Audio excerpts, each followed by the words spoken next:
degrees. But we're going to be getting up to low 80s today.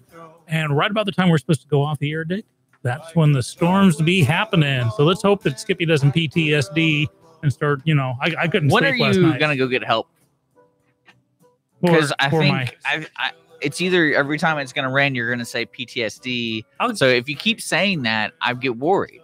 So if you're struggling with rain, my dog has the same problem. I know, and I do the same thing as the dog. I curl up under your covers. I wet myself. And so we need to figure something out. Miss Skippy's not going to appreciate that every single time. You're right. Well, unless I move to planet Arrakis, I'm just going to have to deal with the rains when they come. Didn't they come with Paul? Eventually. So only in the movie, because in the books, that's what actually would kill the spice. So you don't want there to be rain. That's the difference between reading the book and watching the movie. Well, didn't that the whole idea? Because the people would leave, and that's what they wanted. Well, no, they just wanted to control the spice. Yeah, but the Indigenous, how do you pronounce it? Atreides? No, like the people who are originally from Arrakis. The Fremen. Yeah, they wanted them to leave. So that's a good way to get them to leave, isn't it? But it also destroys your export. What's funny is I watched Avatar last night, and that's the same thing. You're right. Pretty much. Just without the, sand and stuff. Well, they want them to leave the planet. Everyone wants them to leave the planet. If you're on a planet, someone else comes, you want them to leave. It's like the whole Katrina Rita thing. Come hang out for a while, let your house dry out, and then get the heck out. Go back.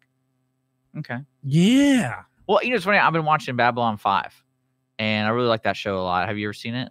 I did. I didn't keep up with it. It's on Amazon Prime, and cool. I watched it. It's an older show, but one thing I like about it is it brings up like social questions and things.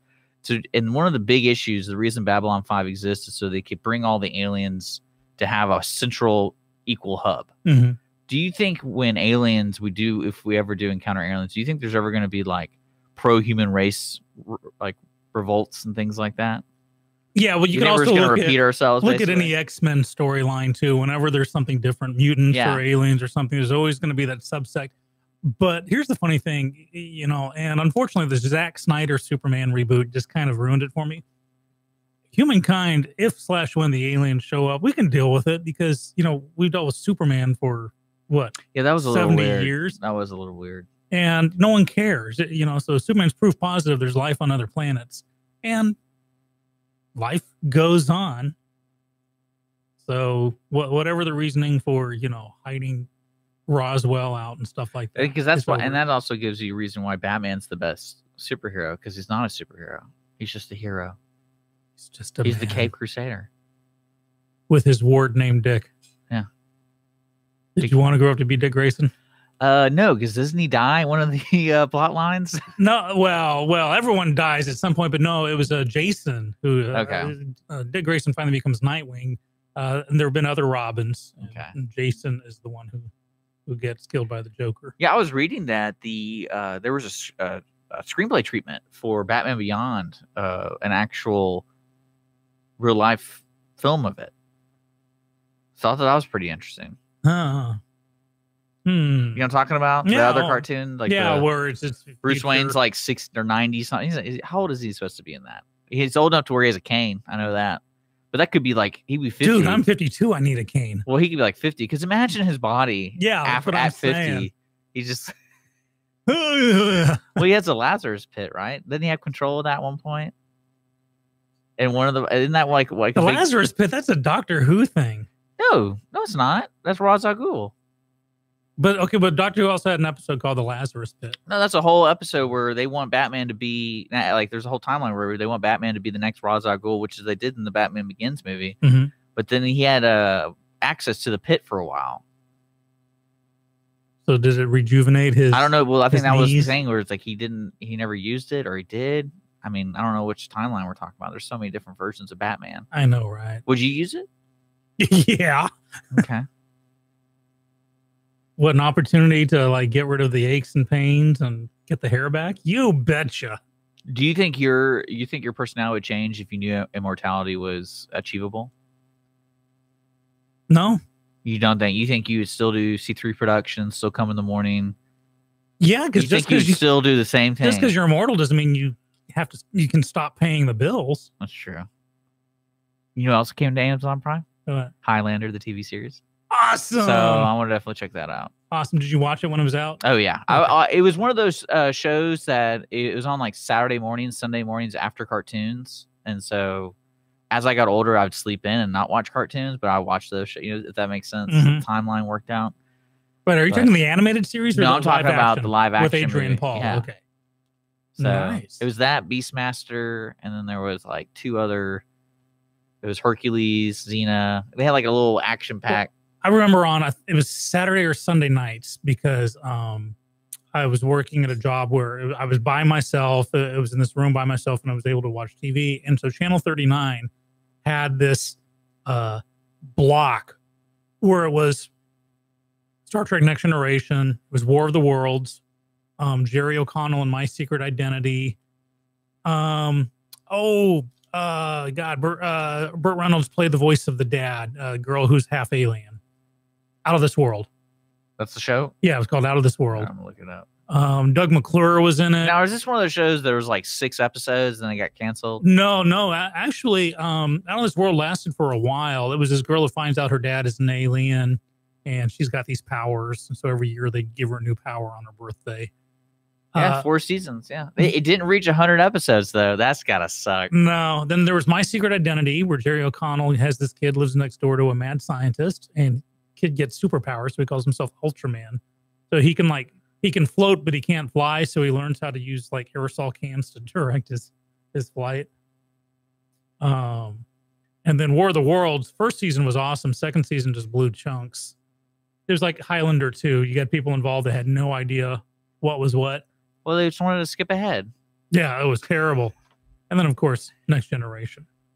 Okay. Well, yeah. But I just want to let you know that stuff's available if you're a nerd. You can consume that like crazy. Awesome. No, I've been binging at night. Mrs. Skippy and I have been binging Walking Dead because you like, finally have a house with AC and everything? Yes. Okay. House, AC, TV, everything. Oh, yeah. My office.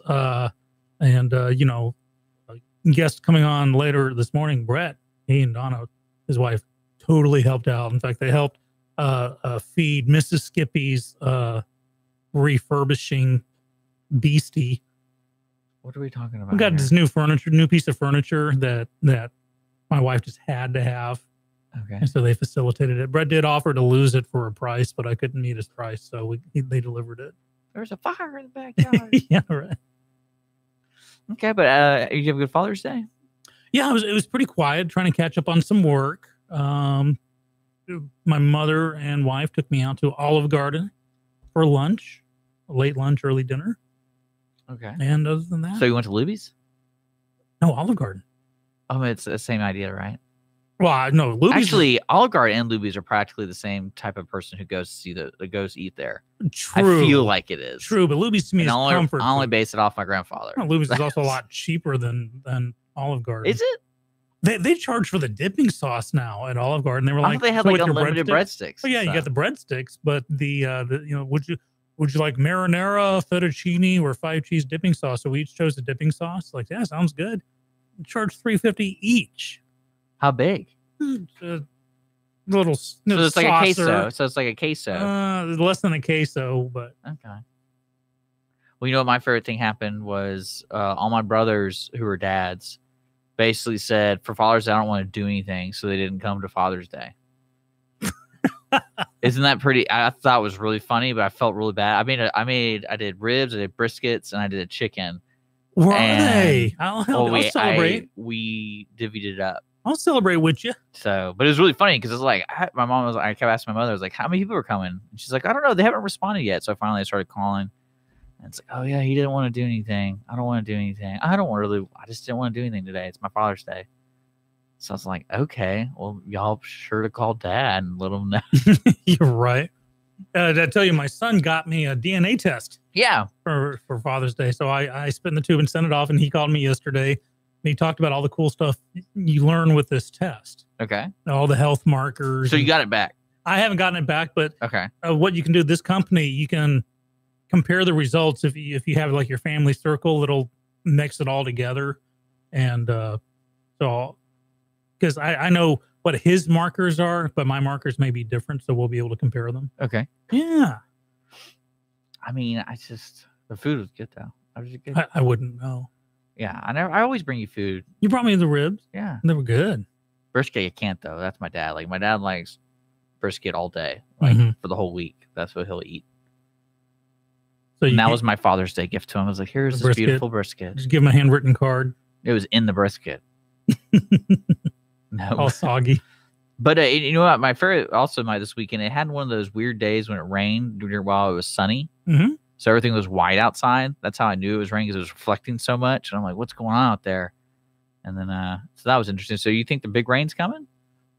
There's a storm coming. But it's coming to the coast, right? Or is it already here? Well, Mr. Weather Map, so I got the Weather Channel app on my phone, and it has the radar map, which is handy. It shows where the rains are and where they've been, but it's also got a future track on the radar map. Okay. And so here I am with a little blue dot in the center of my screen, right? And let me shrink it down a bit. So let's do so this is over the next few hours. Oh, cool. It's like we're all getting poisoned. You're right. Right.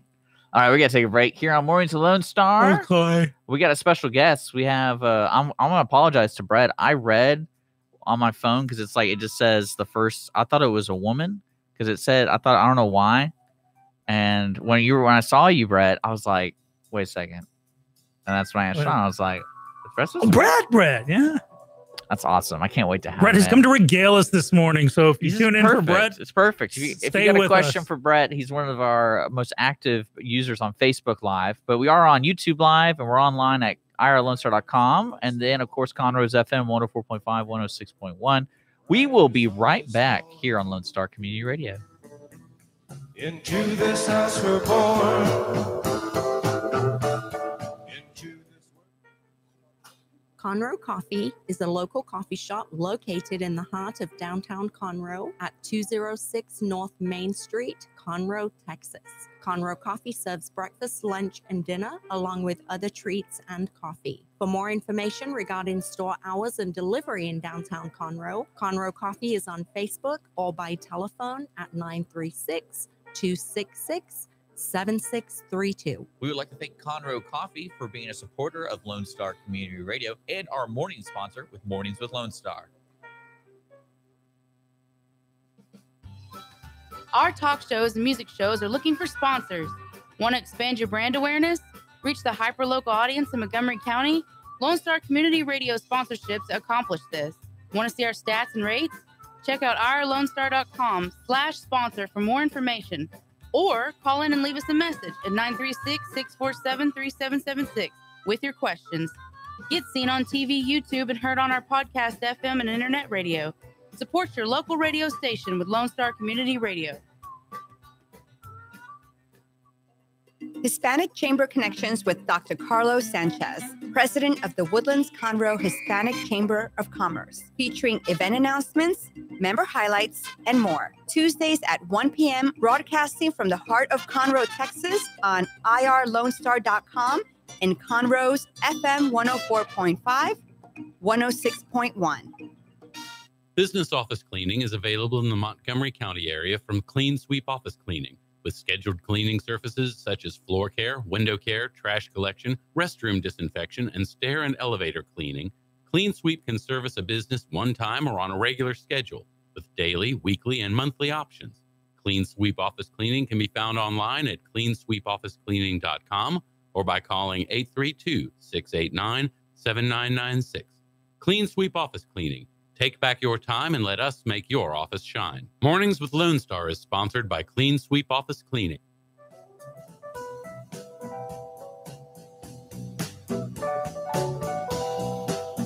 Welcome back to Mornings with Lone Star, brought to you by Conroe Coffee and Clean Sweep Office Cleaning, here every weekday morning from 9 to 11 a.m. That's us. Yeah, sorry, I had to correct myself. Yeah, I just snort, huh? Okay. Yeah, well, it is already 9:20 on the dot. Temperature is only gonna go up another few degrees. I guess that's the plus side to this. And next few days through Thursday, mid 80s with thunderstorms, but Friday, Saturday, Sunday, Monday's going to clear up and go back into the 90s. Wow, humidity's already at 95%. And the official Lone Star Community Radio weather tree outside lets me know the winds are coming in at 7 miles an hour out of the east this time, which lets us know there's a storm coming. We'll get you help, Skippy. Okay. We'll get you help. You know, you brought up during the break that you auditioned for a dinner theater mystery. Dinner Detective. It's called The Dinner Detective. So that's the business. That's the so business. if you go on Google and you type in The Dinner Detective in Houston. Well, they're in different cities, so you click on the Houston one. And so I had auditioned before and got cast, but what you have to do before you can actually be in the show, you have to watch one of the shows. Okay. To see how it goes and be part of not the show itself, but just to watch it. And so that was Saturday night, and it was pretty fun. Good cast. Some friends. This is one where do they host it? At the DoubleTree downtown. So there's no blank guns and stuff like that. There is a gun shop, but they warn people beforehand. Yeah, I'm about to say, you know, that one guy in DoubleTree upstairs, like, whoa, whoa, somebody got shot. Yeah, no, they warn people 30 times. There's gonna be a gunshot. Don't deal, you know.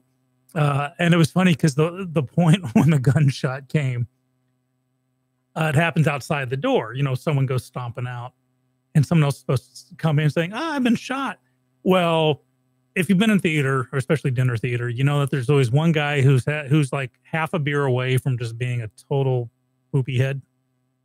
You know, the one that gets in there, thinks the show's about him. This and that. And this guy's name was Boris, because everyone has a name tag where they come out with a pseudonym for themselves. And he came out with Boris. And it was Boris's birthday or his wife's birthday or something. And they were already 2.5 sheets to the wind by the time they showed up. What does that saying mean? 3 sheets to the wind means you're drunk. But why? Like sheets, like you're hanging sheets? No, it's a sailing days, right? Sailing days. Okay, so you have 3 sheets up. That means you don't have a line controlling the mast, controlling the sail. Okay. So the sheets are all to the wind. It's like a helicopter without the tail rotor. Oh, yeah. So you're just going around in circles? Yeah. Or You're higgledy-piggledy. Interesting. Okay, thank you. Continue. So There's anyhow, a lot of sailing stuff. So in between each break, you know, because like you have the first part, the body comes out, some clues are given out, then people break for their salad, and then you come back and dinner. So it's in 4 acts. And between acts 2 and 3, we're in the green room talking. It's like, you know, Boris is seriously like 2 sips away on his drink from just doing something stupid. And sure enough, would not be nobody with name like Boris he would ever be drunk. That. Drunk is what Americans do. Russians are never drunk.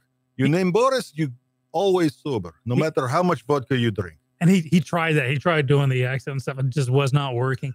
Well, he finally just it was Brett. Is that what I'm? Is this the twist ending? In the middle of, you know, we know the gunshot's about to happen. He just stands up, flings back his chair, and says, "So and so's the killer," and walks out the door right when the gunshot happens on the other side of the door, and plows into the actress who's running in. So she comes in staggering. So they thought, actually, that's pretty funny. It's funny, but in its own way, it helps. I'm sorry for the actress. Well, it was if you know Jada August, it was Jada. Oh my god, who's like 3'6", but feisty as all get out.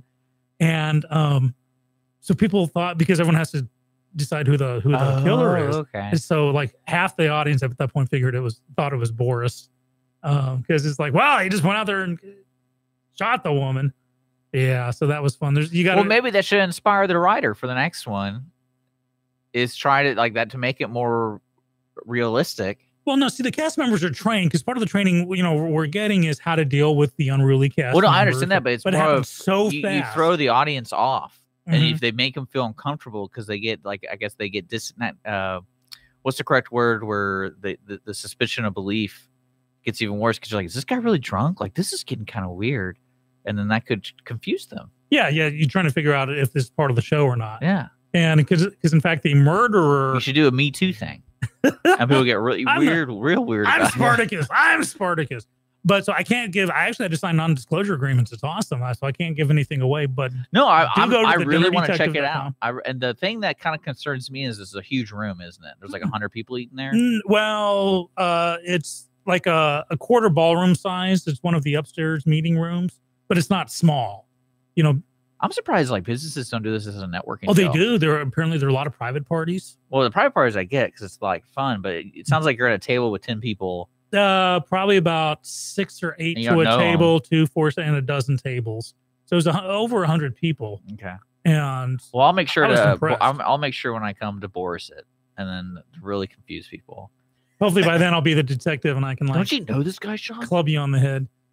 Don't you know him? Yeah, you're not big enough to Boris it. That's true. You'll have to hire a guy. I know a guy who could Boris it. I know a guy who could Boris it into the stratosphere. About 9 feet tall, shoulders about as wide. How much would that cost? How much would it cost to pay an actor to go with you to one of these things? It's like, here's the deal, Boris. This is what I want you to act drunk, and then like throughout the night, just make a fool of yourself, and then ruin the whole night. We got to figure out a way to ruin the whole night. How much would an actor be like? Okay, I'll do it. Boris to do it for $150 unless you told him that there'd be a hidden TV camera and he could use it on YouTube, which he'd do it for free. You think so? Mm-hmm. Maybe 50. Yeah, but I feel like that Patterson would do it for $50 and free drinks. I feel like the level of talent would jump down if you just did it for free. Like if you're paying gig, you get like a real authentic. Let's ruin this dinner party. Equity dinner detective performer. There you go. No, you get the hungry one. One of the things you learn when you direct community theater in Houston is experience and payment have nothing to do with the skill of the actor. Well, I think there's a middle ground. There's a middle ground to it. There's a middle ground. Well, I mean, probably, but I've known actors who were just the most awful things in the world and were just hot and ready to jump into Actors Equity and get paid whatever people get paid. Yeah. $14 an hour for rehearsals plus $422 for a small show per show. So you do know this? Yeah. So you were asking that question the other day. Yeah, and I put it on Facebook. Oh, I didn't see that. Sean, you're supposed to be doing Facebook. You're doing Facebook. You're doing Facebook. Your mama did Facebook. So when does it? When does this all start for the dinner? Oh, so the official name is The Dinner Detective. TheDinnerDetective.com, and you can reserve a seat. And that includes food. That includes food and the entertainment. So it's like medieval times. Yeah, without the lusty bar wenches and the jousting. Well, it sounds like you just need to rewrite the script. I'm working on it. That's what it sounds like. I'm new. Give me a couple of weeks. Do they make them where there's time periods? No, and that's what separates this one from a lot of the others. This is because the concept sounds so much fun, and I've sseen it on TV on TV shows and stuff. I go, man, is that really that fun? But it sounds like fun. So this one is just normal. Like you can wear whatever you want. Well, let's not wear whatever you want. We're and actors are interspersed at the tables. No, well, you can't wear shorts. Like if I'm inviting Holly to go with me, she's gonna ask, what do I wear? What do you tell this young lady what to wear? Business casual. Business casual. What would you wear if you were going to the DoubleTree Inn? I would wear my normal clothes. Yeah. Because I'm staying at the DoubleTree Inn. Yeah, what you're wearing right now, Dick? A nicer hotel. What you're wearing now is probably good. Yeah, but no t-shirts. You're ready, and so there's actually a dress code for us because we have to be able to blend in because that's what I was wondering. Interspersed, and so those actors get dinner. They're talking with the, and then when the talking with their table mates, and then when the host comes out and says, "Listen, the game already started like 20 minutes ago while you guys." I can't sit next to you. Any one of these could be, or I could just be there because I want to have dinner. Yeah, I don't know. We can make it work, but no, I'm interested. So it starts when for you? It's called shadowing. I shadowed the first one, so you don't want to tell people when you start, basically. No, but from now on, I'm available. They do it a few times a month, and there's rotating cast, of course. And so when you put down your availability for the next 2 months, that sounds so much fun. How long is it? Well, for the dinner people, it went from like 7 to 9-ish. Okay. Because the whole idea is you're eating food, but you're guessing who the murderer is. Like every participating member goes, here's your piece, here's your index card, put down who you think it is. Yeah, everyone gets the same clues, but the tables didn't necessarily have to work together. In fact, they say if you figured it out or you think you have, don't tell your table mates because there's a single winner who gets a really decent prize. Oh.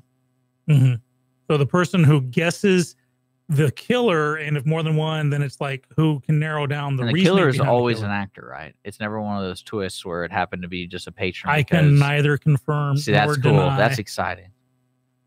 That's really cool. All right. Well, okay. I like that. That's a lot of fun. It's going to be a lot of fun.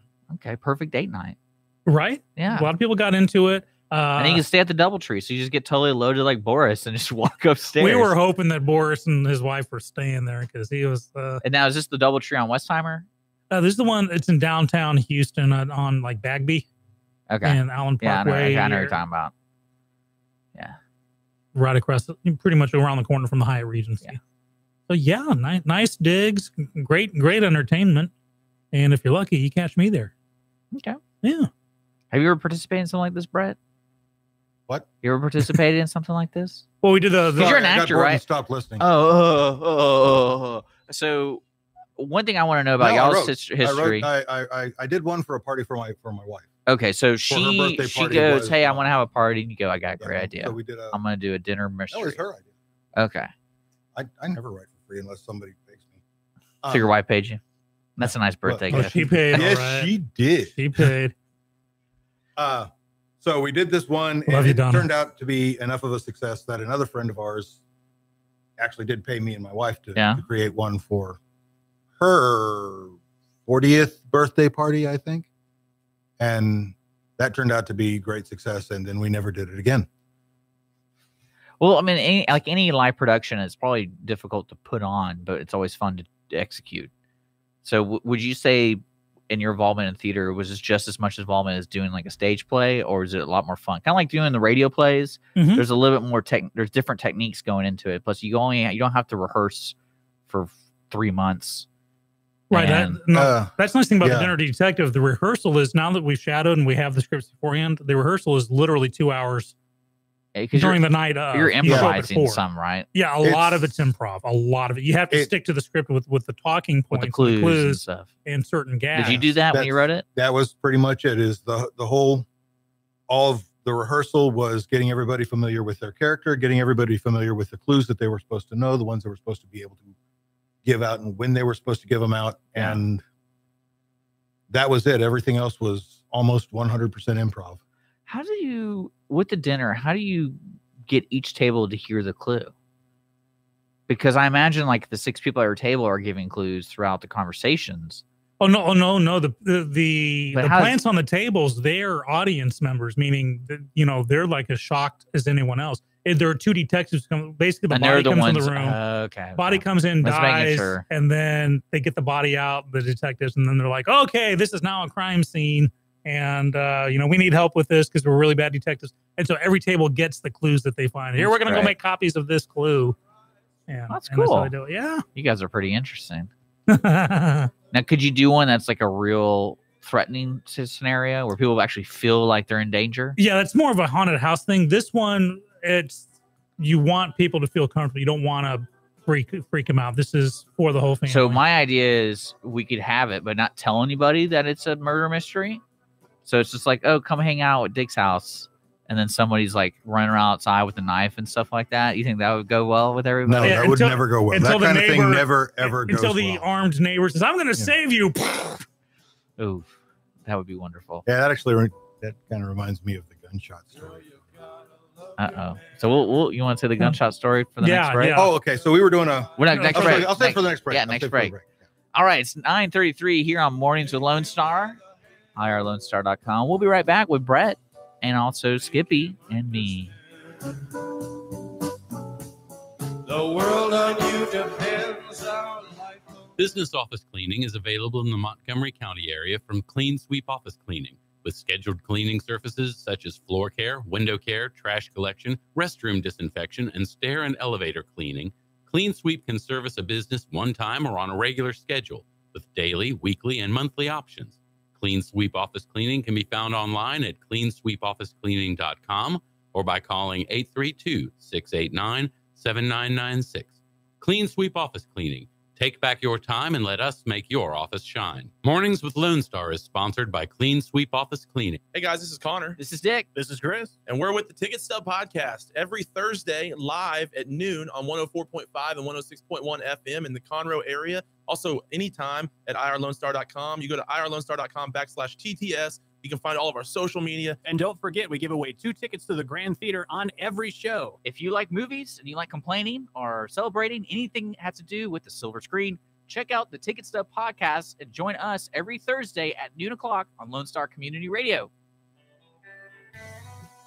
A Lone Star Community Radio is Montgomery County's radio station with talk, music, weather, and traffic for Montgomery County. Have a question or comment about one of our shows? Want to know how to reach a host? Just contact the station at irlonestar.com or call in and leave a message at 936-647-3776. Get involved with your community with Lone Star Community Radio. Conroe Coffee is a local coffee shop located in the heart of downtown Conroe at 206 North Main Street, Conroe, Texas. Conroe Coffee serves breakfast, lunch, and dinner, along with other treats and coffee. For more information regarding store hours and delivery in downtown Conroe, Conroe Coffee is on Facebook or by telephone at 936-266-7632. We would like to thank Conroe Coffee for being a supporter of Lone Star Community Radio and our morning sponsor with Mornings with Lone Star. What can the Better Living for Texans program do for you? You can learn how to increase your consumption of fruits and vegetables, choose foods that are relatively inexpensive and good to eat, make your food dollars last longer, prepare quick, nutritious meals, help your children learn how to eat healthier snacks, and much more. Our program is committed to helping people like you improve your health through providing research-based nutrition education in a friendly, cost-free, and relaxed environment. We are Texas A&M AgriLife Extension, helping Texans make their lives better.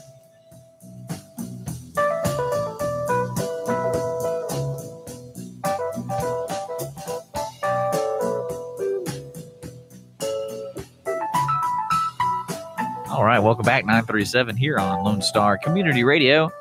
The rain's coming, folks, so be careful the next couple of days. I know. See, that's what you do. There's a storm coming. We proved that that's not normal, right? The I know. It's out there enough. No, it's not. Well, there's a storm coming is the trope. Someone didn't waste hours of their time editing a montage of I knows. They just said, oh, look, there's a storm coming. That's it. They never followed up with I know. Well, they were lazy. Yeah. Hey, Linda Hamilton says it, so it doesn't matter who else says it. Okay, that's fair enough. Yeah, right. That's fair enough. Have you seen her in her old woman makeup for? They're doing a new Terminator movie. Really? Yeah. Let me look it up. And apparently they're like slicing through all the reboots and alternate timelines and stuff like that. Okay. Let's go back. That's your Linda Hamilton? I know. Well, that's your Linda Hamilton, really? No, not my Linda Hamilton, just the response, the I know. I'm just saying Linda Hamilton says that. You say Linda Hamilton says that, but you kept saying, I know. Well, it's because I thought it was a Batman thing. Well, in other movies, every time someone says there's a storm coming, people tend to say, I know. And Dick just... No, they don't.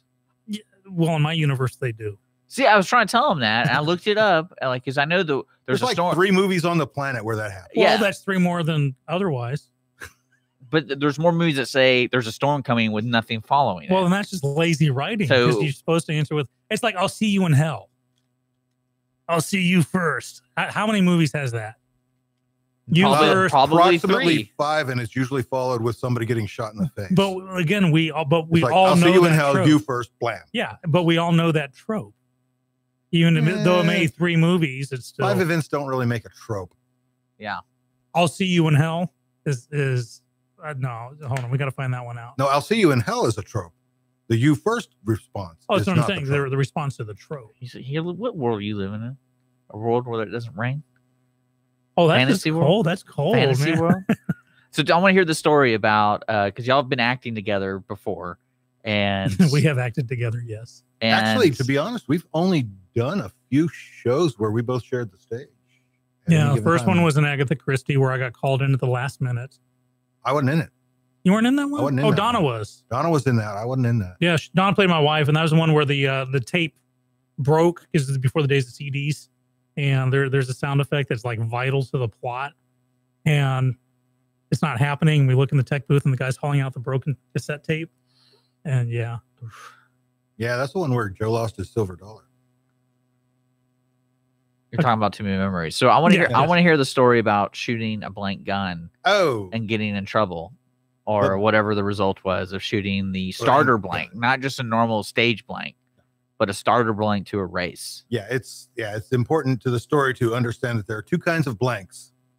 There are starter blanks and there are acorn blanks. Acorn blanks are these tiny, tiny little pinched off capsules that have almost no gunpowder that are used for driving nails, and they're used on stage as blanks. Starter blanks are much longer. They're much louder because racers have to be able to hear them. And they sound like a serious real gun doing serious real bad things. So we were doing a show that wasn't really, well, it was an anthology show that we were doing, and Skippy was directing, and I ended up somehow being tech because the person who was supposed to be tech ended up bailing out for reasons that we won't discuss because I don't know what they are. Well, when you say bailing out, I think you kind of hit it on the head. I'm not, what? Gotcha. Bailing out. Bailing out. Anyhow, yeah. So it's one of those 24-hour play things where you have 24 hours to create it. So we're all racing around. I'm hitting Academy because we're literally running out of time. All they have are the... But this is for the stage, right? Not for movies. No, this is for stage. Okay. I'm trying to understand like where people are watching this. Okay. So I bring back the blanks. Brett, take over. So he brings back the blanks, and I say, and I decided to gun wrangle because you never, ever leave a loaded weapon, no matter what is in it, on stage, anywhere near actors, because actors are all handsy and they do stupid things. Every single one of them. I mean, some of them are the most beautiful, most intelligent people on the planet, but you put them backstage with anything cool and they will do something stupid and bad things happen. So I take control of the gun and I look at the blanks, and they're starter blanks, which are big loud noise, this is a small venue with maybe 150 seats. So you saw this, right? 300 seats. You saw this. You saw that there were starter blanks. I saw that they were starter blanks. So I said, Skippy, we can't use these. We have to use acorn blanks. And he's like, goodbye.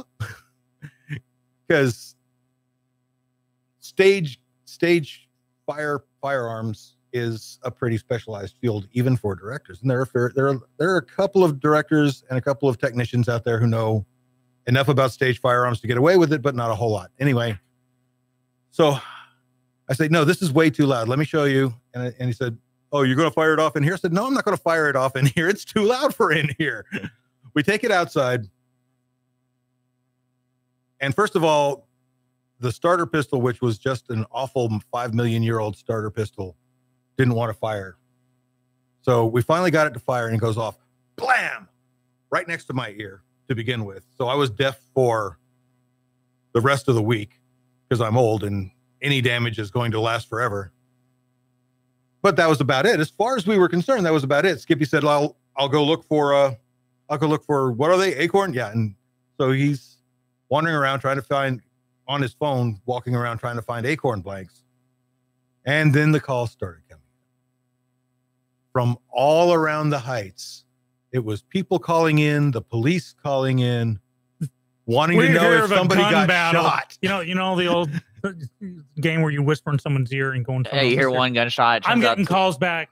And at this point, like within 10, 20 minutes, it's that there's a gang battle going on near the theater that we need to take shelter. I'm like, dude, no, it was us with a starter's pistol. Then the constable shows up and we're like, whoa, look, okay, we're holding it out by the trigger guard. Look, see, starter's pistol plug thing. That's your mistake. You see it deny. Like, I didn't hear anything. That's crazy. Yeah, right. Well, yeah, it started off with because the theater's in a residential area and across the street. Apparently, they didn't like the theater being there anyways. So took off from there. Yeah, they're just shooting guns left and right, like shooting in the air like cowboys. That's hilarious. Yeah, that was fun. Okay. Did I ever tell you a story about me? I was the stage manager for our high school one-act play, and our radios got the CB radios of truckers.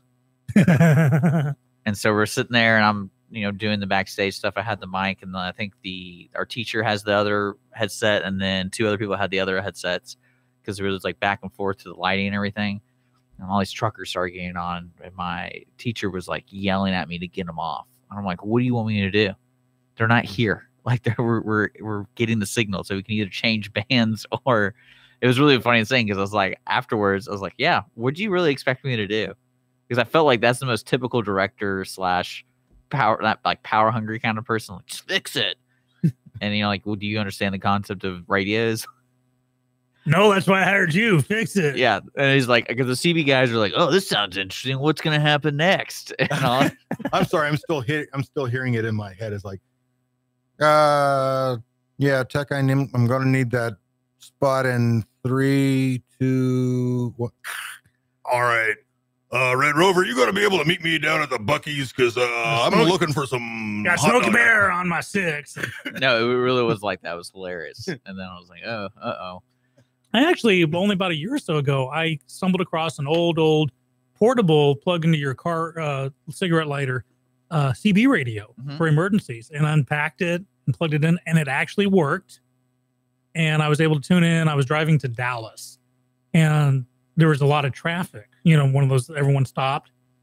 And I think it was before I had an app that figured out what it was. But you didn't put like that huge antenna on your car? No, it looked like an old cell phone kind of thing, like a brick size with a really long antenna. So I plugged it in, turned it on, and by golly, if there weren't some truckers nearby on Breaker 19, Channel 19, just talking about, left lane going up about the mile marker 42. So I'm like, hey, this is little Skippy here. Had to make up a name on the spot. Yeah, because they love that. They love it when somebody in a station. Yeah, I was like, shit. I was really like, hey, listen, small guy in a small car, can you help me out here? They were cool because I think no one uses CBs anymore, unless you're an ice road trucker. Yeah. So that was my fun. Okay. Well, let's get into the news segments. You got any good over the weekend headlines that you wanted to talk about? Well, this is something local interesting that happened. The Montgomery County Performing Arts Society has disbanded.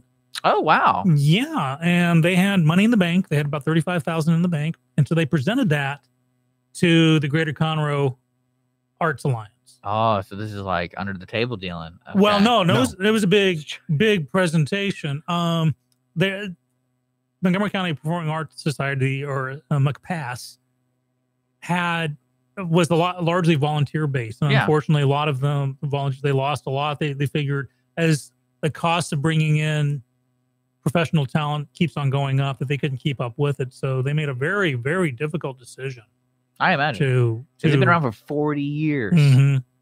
So they handed their monies over to Greater Conroe. Now, hopefully, Greater Conroe, the GCAA, will take that opportunity to expand beyond Greater Conroe into the some more Montgomery County areas. Do you see this being something at the bigger picture, where generations there's gaps in certain things? Like no one really could take the torch from the MCPAS. That's what it sounded like. No one was getting involved. Right. So, I mean, do you think this is something that just happens every generation, or do you think this is going to hurt really badly to all the nonprofits and volunteer organizations out there, where people like my age and things aren't getting involved with their community? Because, I would say from my perspective, like probably 10 years ago when I was going through high school and everything, that was the only reason anyone volunteered was to put something on their resume. That was like the only reason to do it. Maybe a handful of people really found something in volunteering, if it's something beneficial to them. But now with today's culture of, I can get a job anywhere. I travel the country. I don't stay at home, and I don't create a home. They just rather, get a job, move for 4 years, get a job, move for 2 years, that kind of thing. So they don't feel like they need to get involved because they're going to move, or, life's going to kind of change on them. Well, you have a community nonprofit, then you have nonprofits in general. I mean, people love to volunteer or donate, to some way, shape, or form, even if it's beyond the hashtag protest that I've talked about in the past, hashtagging Boca Raton, not Boca, Boca. Where are you going with this? The bad guys who kidnap the women, human trafficking, Boca Haram. You mean butthole? No, it's Boca Haram. Boca Haram. Thank you. Brett, do you know all the answers and you just hold off to while we're like, and he swoops in. Yeah. I don't like to interrupt. I like it. Wrong show on this. Dude, you got to dive in. But people were like, hashtag, but Boko Haram didn't do anything. Didn't stop them. People, the bad guys aren't looking at the hashtags and go, they're hashtagging us. We have to leave. But people, well, I mean, clearly there's volunteer for monetary donations are easier than ever today, because you can do you caring, you can do Facebook, celebrate your birthday. But each organization is getting less because you can do the Facebook thing, because you can do the, I'm going to give a little bit to Meals on Wheels, and then the dogs. Well, and realistically, then I bet you anything, the bigger any nonprofit, the way they make their money is hiring a PR firm. because that's the only way they can keep the budget going is if they still get people to see them and donate money. These days they hire a grant writer. Okay, because people aren't giving money to nonprofits anymore. People. Now, why do you say that? The thing is if there's a central authority, anytime there's a central authority, people no longer feel responsibility in a personal responsibility. Okay, yeah, I believe that. They believe the central authority will take care of it. There's actually been studies on this where people wouldn't help somebody in the street. They wouldn't stop a rape. They wouldn't do something because, well, that's what the cops do. I don't know. Yeah. And it's actually that kind of thing's more common in places in New York where they don't have a Good Samaritan law in effect. Like Texas has a Good Samaritan law. Do you think so most if you people, help somebody, they can't? So are you saying that most New Yorkers know about that law? They don't have a law. They don't have a protection. I'm saying most Texans know. Well, I'm trying to imagine Good Samaritan. Like to me, in Texas, I feel like it's if you're born here, you always kind of known to help each other's neighbor, be a neighbor. But in New York, are you saying that people in New York know that there isn't a Good Samaritan law, so they choose there's a law, I can't do anything? Do you think they really think that? They do not. I don't think that they think that. I think that since they are not used to the culture of it, they're not used to the protection that our Good Samaritan law gives people. Okay. And also because their police, their fire, all of their services are very, very tight, very strict. Living in Montgomery County, I mean, maybe in Conroe, y'all are close to the Conroe police station, but you live further out in Cut and Shoot. The sheriff. Well, the sheriff kind of. But the sheriff is coming out of Conroe. And even if he's on top of it, that's a good 10, 15 minutes to get out to your house and stop the guy who's holding a gun to your head. That's why everyone has your guns. next door neighbor will come right over. So the further away you are from central authority, we even made that joke. If you did, the more likely you are to help. If you fired a blank in your house, your neighbor probably won't react very well because they're like, someone's shooting somebody over there. Let me go check it out. But step outside the stage door and shoot it, and everyone gets involved. Yeah. No, I believe I understand what you're saying. I think that's, but then when applying it to this idea where you're trying to see like McPass, it's really weird to me that McPass doesn't have anyone to pass the torch on to. But then again, you can say there's a lot more variables. That's the other thing. Any volunteer-run organization has a necessary life. Most volunteer-run organizations do not survive past the first generation. Okay. Because you've got the first generation of people who are all hot to go. They have the motivation. It's not just that they have a motivation; they have a unique vision of what a unique, singular vision of what they want the organization to do and to be. We want to feed the homeless. Okay, then after a year or the generation, people are like, well, this is a full-time job, and I'm working. Well, y'all are involved with community theaters. Do you see that the same thing with theaters? Oh God, yes, it happens all the time with theaters. Houston Community Theater especially is falling apart. We've lost in the last 5 years. We've lost what, 10 theaters? Right, but the Greater Houston area also had more than 70 theaters, and so what happens? Some of them are amalgamating. Some are with grant writers, or getting some underwriting. There was a theater called Country Playhouse in the Katy area that is now in Queensbury, and so they completely revamped themselves, but they kind of messed up a bit where the whole upgrade, basically the old building was torn down, new building was paid for through philanthropy. But they went on and charging literally more than double your typical community theater seat, saying, well, we want to be an equity theater. So people stayed away in droves. So like, well, I can see if you're not equity. So we have, I think, 6 equity theaters now. We have Tuts, Alley, Main Street. Queensbury is trying in 1 or 2 stages of repertory. I've only heard of Alley and Tuts. Ensemble. Don't forget Ensemble. Ensemble. Thank you. That's the 6th one. Ensemble. These are 6 theaters. When you say Greater Houston, you mean like greater Houston, Bel Air, Spring, Sugarland, the metro area. He means inside the loop. Well, no. All those theaters except for Queensbury, all of them are inside the loop. They are, but they happen to be. I didn't even know that. I've only heard a handful of them. And there again, I don't Main Street stages, Alley, Tuts. I've heard of Alley and Tuts, but that's mainly because it's in the theater. Houston Grand Opera. Yeah, I know that. Houston Ballet. Yeah, I know. You know we have a world-class art scene, right? Well, I know the theater district. Yeah. So I know you can't support a world-class art scene without At Yeah, least but a is world-class regional Queensberry art. is Queensberry a world class art scene? No. Queensberry is barely. Because like Alley and they want to be. Tuts. Queensberry's a regional level theater. Okay. At best. Because I thought Alley and Tuts were like traveling things. Well, no. Alley's repertory, which means they use the same cast over and over and various things. With Tuts, you can come. The Tuts, they bring in people from the outside. Okay. But it's equity level. So you have the Tuts is of course theater under the stars because it was originally outdoors at the Miller Outdoor Theater, and then they got moved into the downtown area, Jones Hall, and other places, the Coliseum back in the old days. And so they have enough money to where they bring in the touring Broadway series. So a show will be just leaving Broadway or about to go on Broadway, and Tuts will take it and bring it here. And that's why Jekyll and Hyde started in Houston before it even hit Broadway. Ran for 3 years in Houston while Tommy Tune also. Tommy Tune. We have the Tommy Tune Awards. He's big in theater. Okay. Yeah. Well, but Houston doesn't actually have any community theaters anymore. We have a lot of small theaters, but we don't have any community theaters. Like community theaters like we have here? I don't know. I don't know about the Conroe theater scene. I know in Houston, a community theater is a theater that is actually active in its community. It actually brings people in, gives lessons. The theaters in Houston tend to not give lessons, not really try to attract people from outside theater into the theater. I know the Players Theater have like a kids deal. Yeah, and then up here in Conroe, the Players Theater Company has CYT. The operate both in the Owen and the Crichton, because the Owen is a city building that is leased to the Players. Stageworks, believe it or not, is huge with that. They have the Stageworks Academy and a huge outreach, which that when they changed the name from Houston Family Arts Center for various reasons, they decided to up the outreach on that really huge. But with their academy, for instance, that they're not actually in Houston.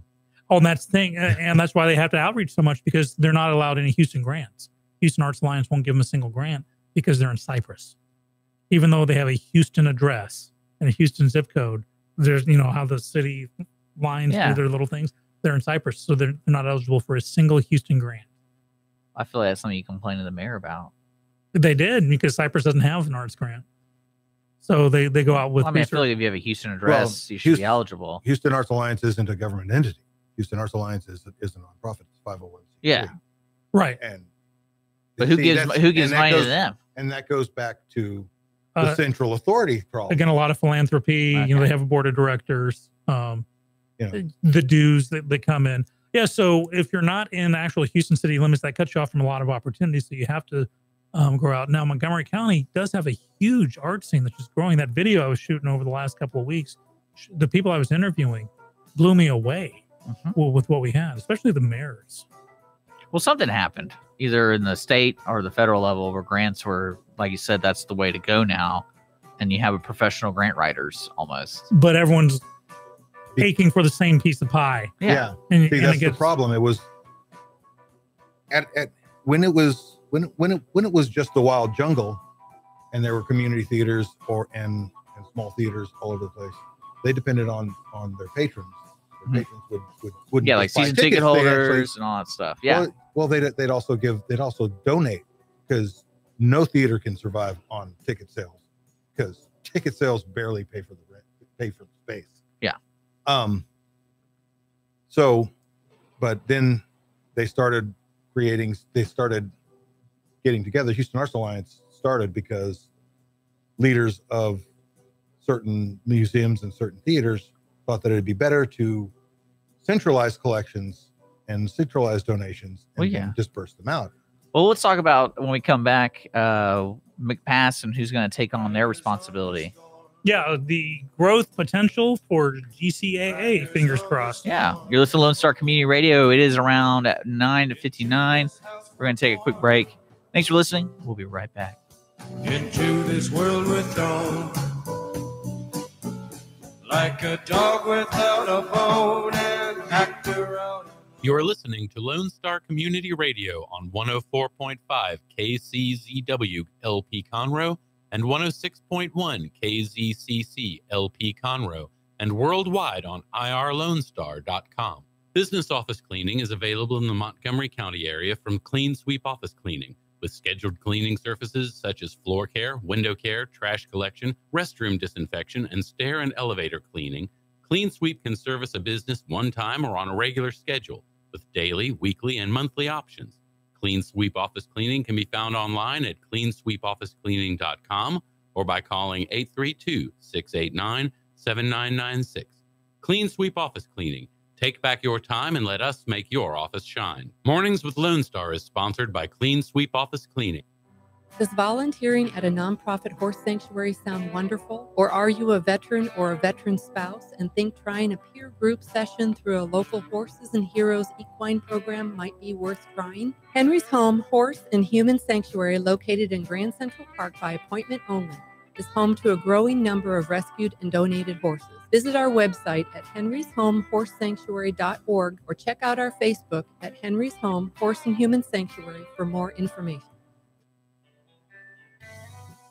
A Lone Star Community Radio is Montgomery County's radio station with talk, music, weather, and traffic for Montgomery County. Have a question or comment about one of our shows? Want to know how to reach a host? Just contact the station at irlonestar.com or call in and leave a message at 936-647-3776. Get involved with your community with Lone Star Community Radio. Conroe Coffee is a local coffee shop located in the heart of downtown Conroe at 206 North Main Street, Conroe, Texas.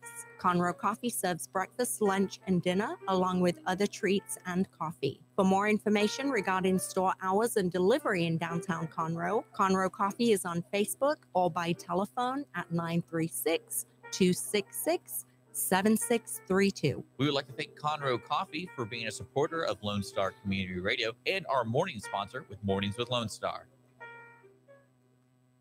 The Texas A&M AgriLife Extension Service has been dedicated to educating Texans for over a century. In 1915, the Extension Program was established under the federal Smith-Lever Act to deliver university knowledge and agricultural research findings directly to the people. Ever since, AgriLife Extension programs have addressed the emerging issues of the day, serving diverse populations across the state. Texans turn to Extension for solutions in horticulture, agriculture, 4-H and youth, and family and consumer sciences. Extension agents respond not only with answers, but also with resources and services that result in significant returns on investment to boost the economy. Join us Fridays at 1 o'clock for the AgriLife Extension Hour.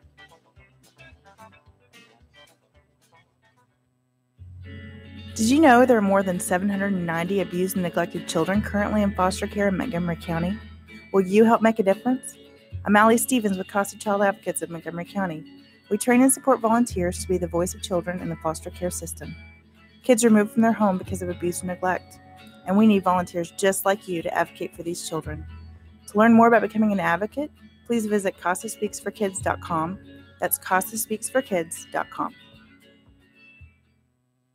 Lone Star Community Radio is looking for those who are interested in hosting their own talk show, with monthly and weekly slots available on Conroe's FM 104.5, 106.1, and on irlonestar.com.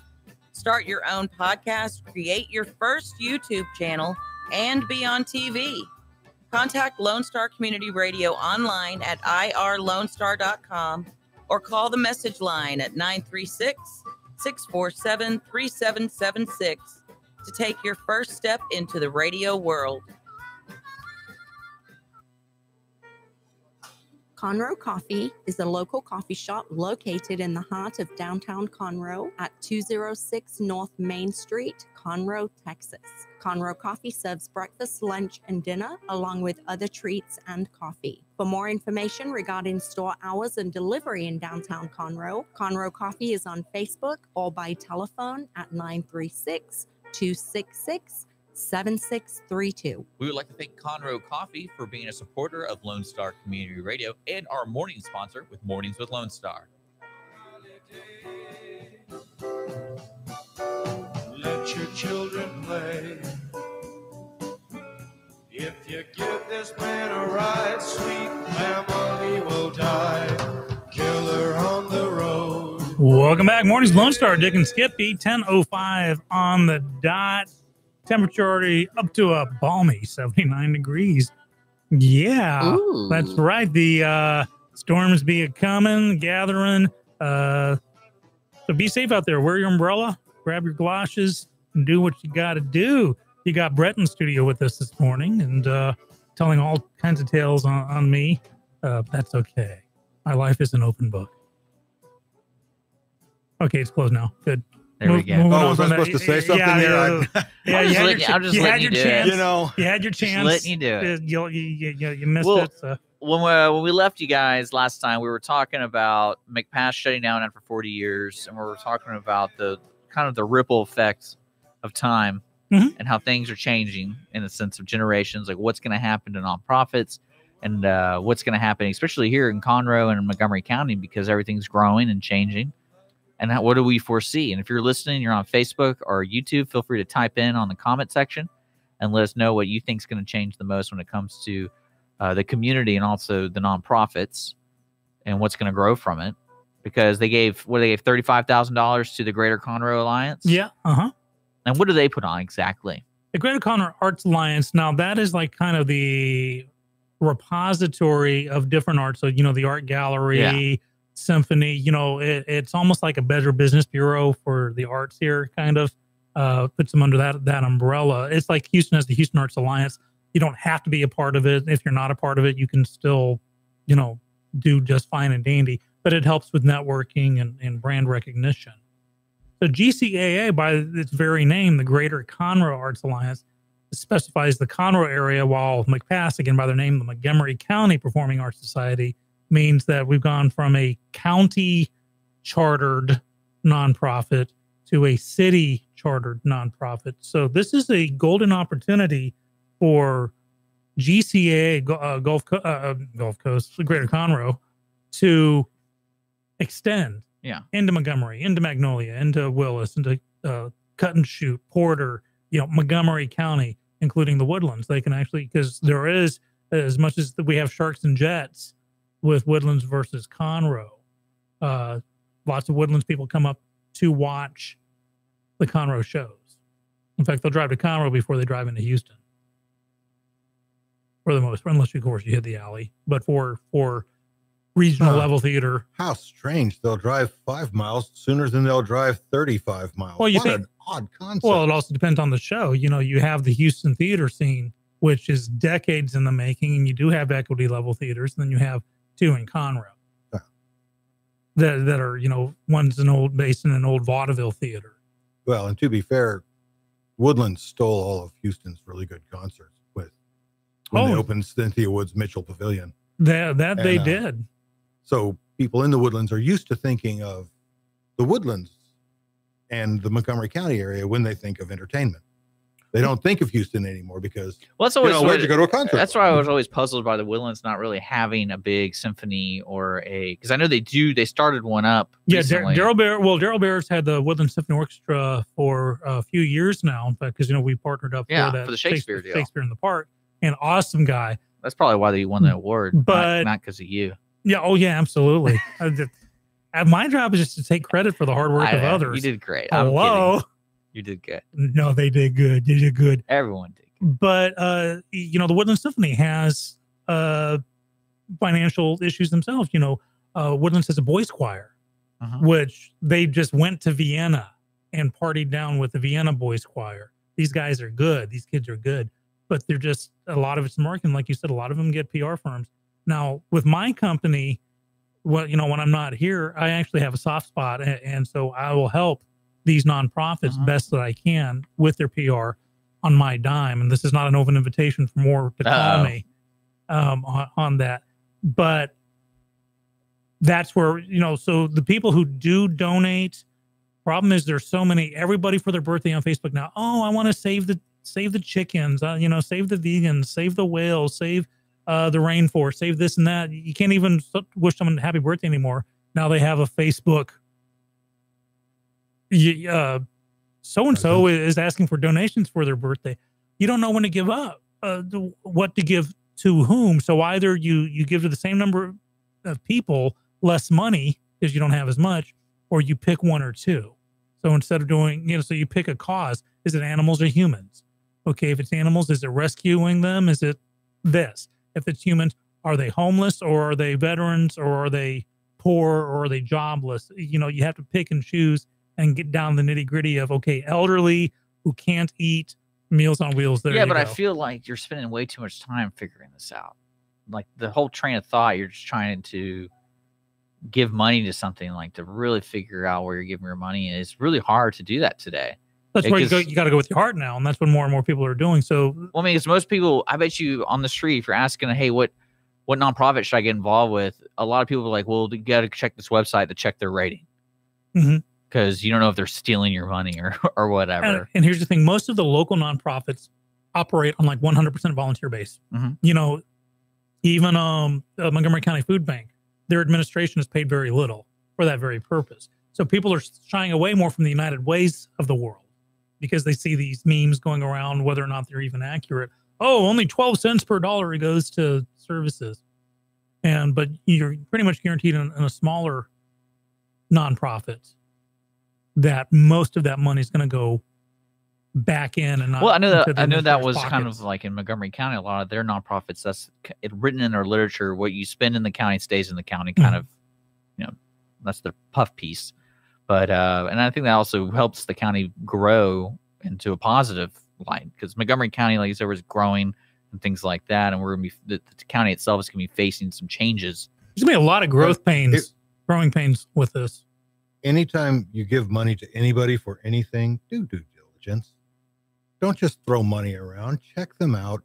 You were talking about the whole only 12%, blah, blah, blah, blah, blah.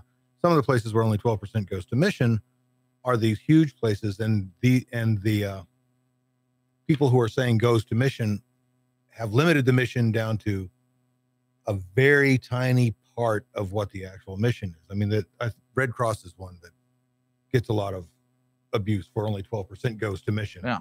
But Red Cross's mission isn't to show up and disperse blankets at a hurricane. Red Cross's mission is to give assistance when people are in trouble. The Red Cross has volunteers, unpaid volunteers who are heavily trained, who go out to every single major fire or accident that occurs. And they help line people up with new apartments. They help line people up with their insurance. They help people handle their insurance. They get the blankets. They make sure that they've got everything they need to save their lives. Well, but they do a lot more than just showing up at a hurricane. Well, similar to what Sean was saying and what you were making a point is it gets replaced. So, for example, disasters in the United States, FEMA is working out their efficiency, I imagine, since Katrina. Like, that was just a bad PR move. Like, we were talking about that. Now they're getting to the point where you say, from your single experience, you say FEMA did a great job. FEMA did the best job possible in Katrina. I'm just saying. You have to understand the problem with Katrina wasn't FEMA. The problem with Katrina was the governor of Louisiana didn't invite the feds into the state. Well, I'm not talking about the scenario. I'm talking about the PR move. It wasn't a scenario. It's the law. Well, I understand. The feds can't come into a state and operate inside a state unless they've been invited by the governor. But the perception, because of the media and certain personalities went out there saying. Well, that's what I'm saying. That it presented something poor. Yeah. Like, everyone thinks of those trailers. And that's something you can't fight. If people are against you, you can't make them not be against you. There's a whole lot. There's a whole lot of bandwagoning with hatred. Do you see FEMA replacing the Red Cross here in the United States? No, never. Never? They can't. FEMA is government agency. Red Cross is. I know, but you made that statement when everything gets centralized, when a cause gets centralized, people stop caring about it. People stop giving. No, it's not that they stop caring about it. They stop feeling responsible. They stop feeling, and it more has to do with personal responsibility. Red Cross itself is a centralized location. It may not be a government entity, but it is a central authority.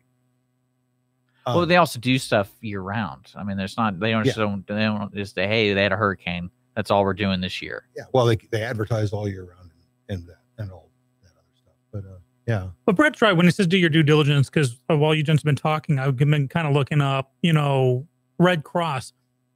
An average of 91 cents for every dollar the Red Cross spends is invested in humanitarian services and programs. 82% of donations to the Salvation Army go to aid. 92% of donations to feed the children are put towards relief efforts. And here we go. One of the struggles I imagine with the Red Cross is if you ask me what the Red Cross does, I wouldn't be able to answer a specific thing. I'd be like, everything. If you need us, we're there. I mean, that's basically what they say, because they're Childcare. international. But here's the thing: blood. Salvation Army. Check this out. The Commissioner Todd Bassett, his salary per year, not plus housing, but his base salary, $13,000 a year. And Salvation Army is a $2 billion a year nonprofit organization. That's that particular CEO. Yeah. He actually took a cut because Salvation Army took a black eye because they were paying their CEO way more than anybody should make, and this guy took a cut down to next to nothing. Goodwill's another one where the CEO took a cut, and United Way was slow in that because the CEO was very highly paid. Another centralization problem. Hon, are you talking about Red Cross? No. Okay. Salvation Army CEO. Okay. I guess the Red Cross lady gets $500,000. Because the United Way, all they do is all the United Way does is disperse funds to other nonprofits. Yeah. They're basically the Houston Arts Alliance, the GC Arts Alliance are the same thing. They're basically United Way for arts. Although I did think of something with your Cypress friends. If they're no longer in the Houston zone, that means that they have a better chance of getting an NEA grant. Oh yeah, and they actually hired a grant writer this last board session to do such a thing because they're not competing with heavy hitters like HGO and Ensemble and blah blah for the NEA grant. Right. Absolute good point on that. Dick, you looking up the salaries and stuff? Yeah, it's kind of shocking that there's a whole list. But well, really, go ahead. Yeah, there's a whole list of. But what's interesting, like the United Way. There's different United Ways, but they're all under one thing. So like the United Way guy might get paid a lot, but he's different from the United Way we use here. Well, look at Red Cross. Remember, Red Cross is international, and that's any disaster, they're there. So actually, Blue Cross in a couple of countries. True. In fact, Blue Cross in England. I'm just looking. I'm just checking. So you have that, but then let's say you have someone in Goodwill who it's much more of a domestic-based mission. You would expect there to be smaller payment to the Goodwill CEO than the Red Cross CEO. Well, they even have, like, the United Way has a whole website page dedicated to explain to you why we pay this guy $175,000 in incentive pay. So, I mean, I know that's kind of like one of the first things people ask, like, how much do they pay their people? And now they have to explain why they pay this guy so much. And a lot of it they have to do for the transparency, but if they have any hope of maintaining the money, because all it takes is the headline. United Way CEO makes $1 million a year, give it up. You know, suddenly a lot of money doesn't come in. Well, especially with the outcry media. That's what I'm saying. That's all it takes is just the headline. You don't even have to click on it. And that it'll nosedive. So they have to preemptively say, well, this is why. No. Okay. Yeah. Well, I think that's, do you think it's going to get worse with that? Or think it, because right now the Me Too and that kind of thing is the big headline to really change someone's career or change someone's opinion real fast. Yeah, I think that will die down eventually when people realize the power that, because we have over the weekend, there are even more people being accused, and they're like, absolutely not. Chris Hardwick is the latest now. Yeah.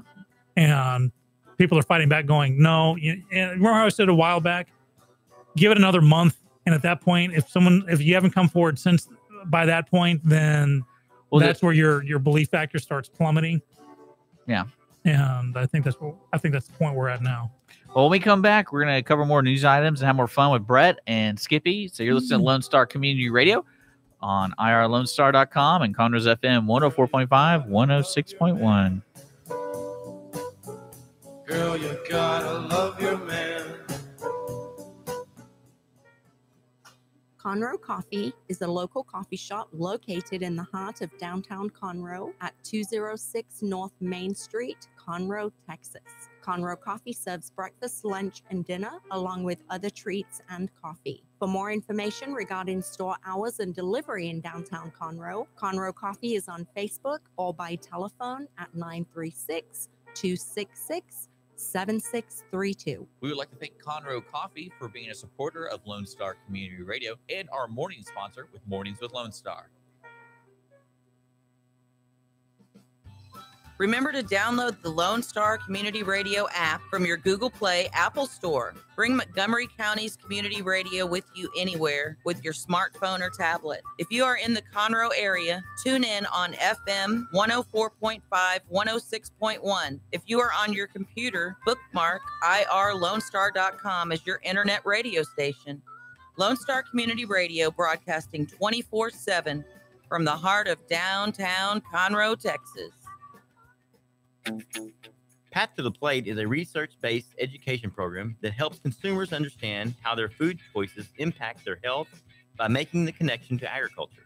Learning about how food is grown and produced and how consumers can make better food choices for themselves and their families, Path to the Plate is all about dispelling myths and misconceptions. Find out more online at pathtotheplate.tamu.edu. We are Texas A&M AgriLife Extension, helping Texans make their lives better. Listen in Mondays at noon to hear Conroe news from local nonprofits, businesses, upcoming events, Conroe Park events, news stories, and information that matters to you with your host, Margie Taylor of Taylorized PR. For more information about being a guest, visit irlonestar.com/Conroe Culture. Business office cleaning is available in the Montgomery County area from Clean Sweep Office Cleaning, with scheduled cleaning services such as floor care, window care, trash collection, restroom disinfection, and stair and elevator cleaning.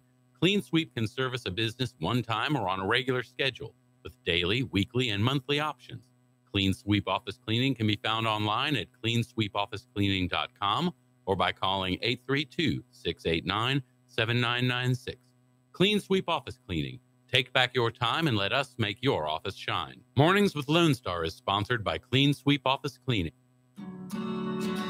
Have a legal question? Are you a resident of Montgomery County? Call 281-645-6344 to talk to a volunteer attorney from the Woodlands Bar Association. We answer the phones on the first Monday of every month at 281-645-6344 from 5 p.m. to 8 p.m. to provide general legal information and information about legal resources to Montgomery County residents. Hey guys, this is Connor. This is Dick. This is Chris. And we're with the Ticket Stub Podcast every Thursday live at noon on 104.5 and 106.1 FM in the Conroe area. Also, anytime at irlonestar.com. You go to irlonestar.com/TTS. You can find all on every show. If you like movies and you like complaining or celebrating anything that has to do with the silver screen, check out the Ticket Stub Podcast and join us every Thursday at noon o'clock on Lone Star Community Radio. Gotta love your man. Yeah. Welcome back. Morning's Lone Star, 10:23 on the dot in the studio. You got Dick, you got Skippy, who's trying to emotionally come to terms with the fact that Dick might be cheating on him with the Ticket Stub guys. I'm just now looking at it. We'll have to talk about that off the air, Dick. I don't know if I want to share you. I think you got some issues you need to work out. I do. They're unresolved issues, but not for public consumption. We'll take it off the air. Yeah. We also got Brett in the studio, and we're talking all about all kinds of stuff today. We talk about the issue of some theaters going bye-bye. Listener Clint asked who disbanded. We're presuming that's what you meant. Some theaters, some disband, some go away. My own theater has been off the grid for a year or two now, but it's coming back on the grid because you got to get a facility, you got to get resources, you got to build out. You can't just find a building and say, oh, good, we have a theater. Put in seats, you have to hit code, you have to get lights and grids, so forth and so on. But the storm, Harvey, did actually... Code? Who, what? Code? Code? Code? Code. Put it to code. What does that I've been in phrase Houston mean? theater for 25 years. I'm struggling with this whole up to code. You're dealing with starter rounds. That's what you're dealing with. No. Now many of them had been there for years. Code is a foreign word in theater. I feel like when people say the show must go on, they don't really think about, no matter what, the show must go on. Oh, that's exactly what it is. Screw the code. We don't have a retractable knife. Use a real one. Oh man, that show has must happened. go on. I had a show that I was directing. One of my actors had her own bathroom that was just hers because she would come on, do her scenes. She suffered from a intestinal issue and IBS. Yeah, no, it was a flu. I understand. It was a flu. She actually had a flu, and she came anyway. She rushed to the restroom and came back on. We got a standing O without telling anybody what was going on. But can you imagine a documentary based off that? Yeah, right. We're following the day in life of this actor who has to use the restroom every 35 minutes. But so we were talking about theaters and so which ones are gone? Are closed down or whatever, whatever the right way you want to put it. Mind you, gone doesn't necessarily mean that they've disbanded or that they've closed out as a 501c3 organization. They may still exist, but they've fallen off the radar. They no longer exist. Fort Bend Community Theater is gone. Upstage Theater is on extended hiatus. With a rebrand and coming north. Yeah, that's.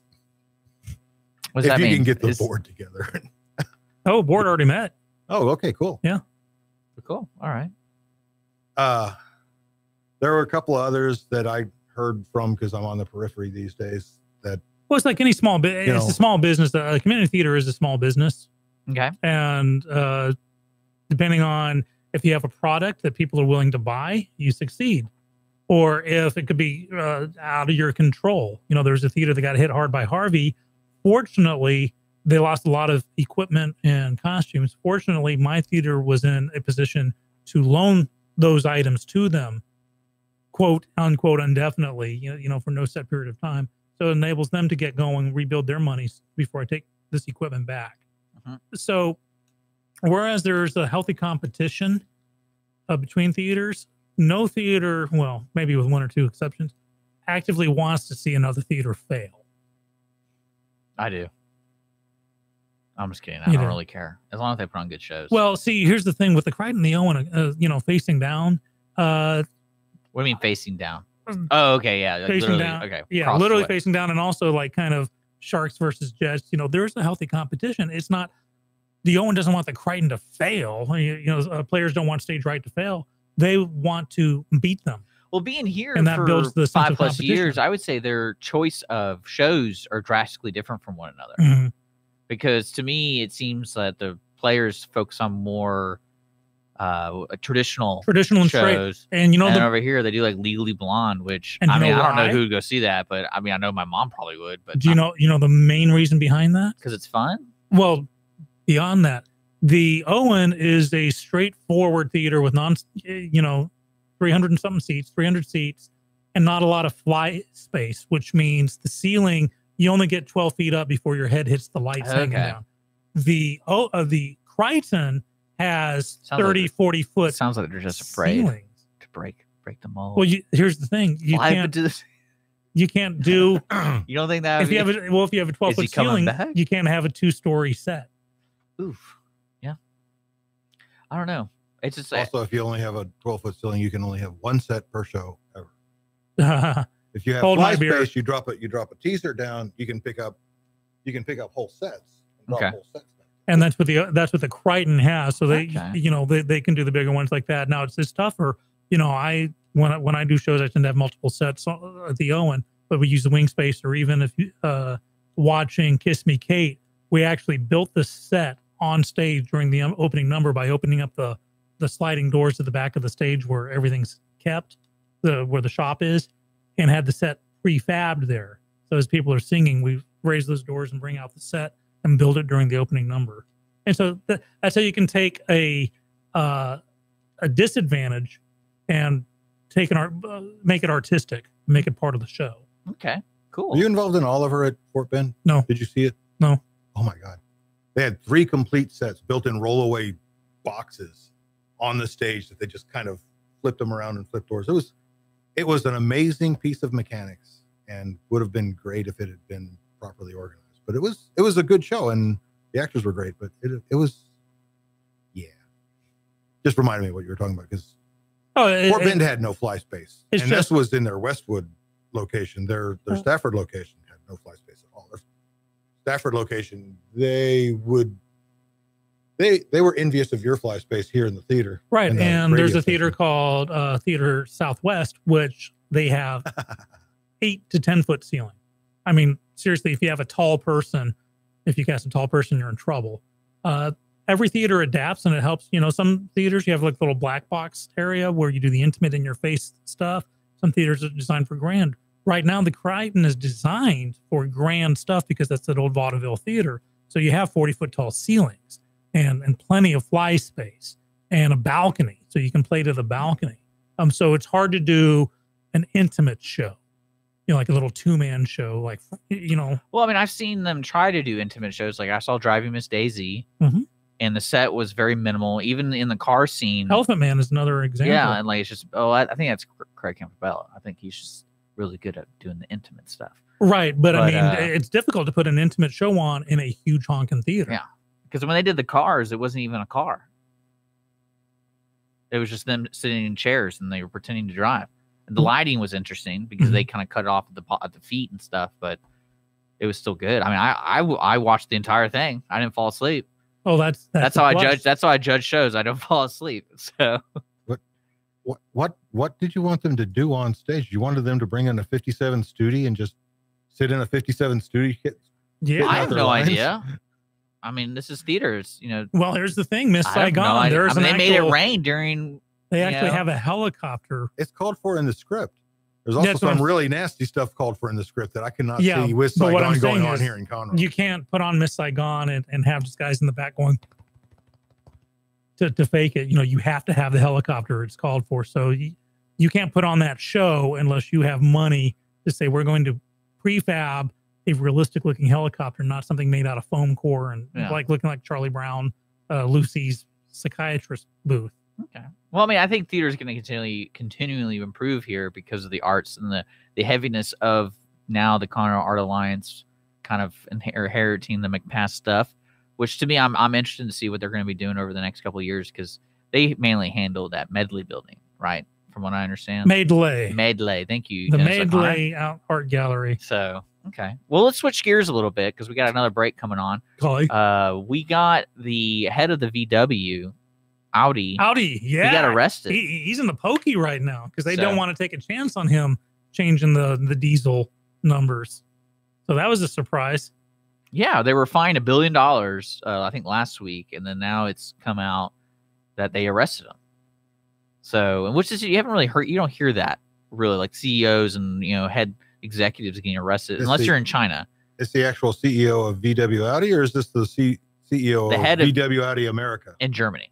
Oh, in Germany. The Germans arrested him. Yeah. Wow. So, yeah, that guy's in trouble, but people are still buying those cars. I mean, that's the way it is. Okay. So Glenn's saying he still doesn't know the answer. I guess we need a reframing of the question. Your favorite theater, Glenn. It was your favorite theater, the one that you go to all the time. That's the one that closed because you did not donate enough money.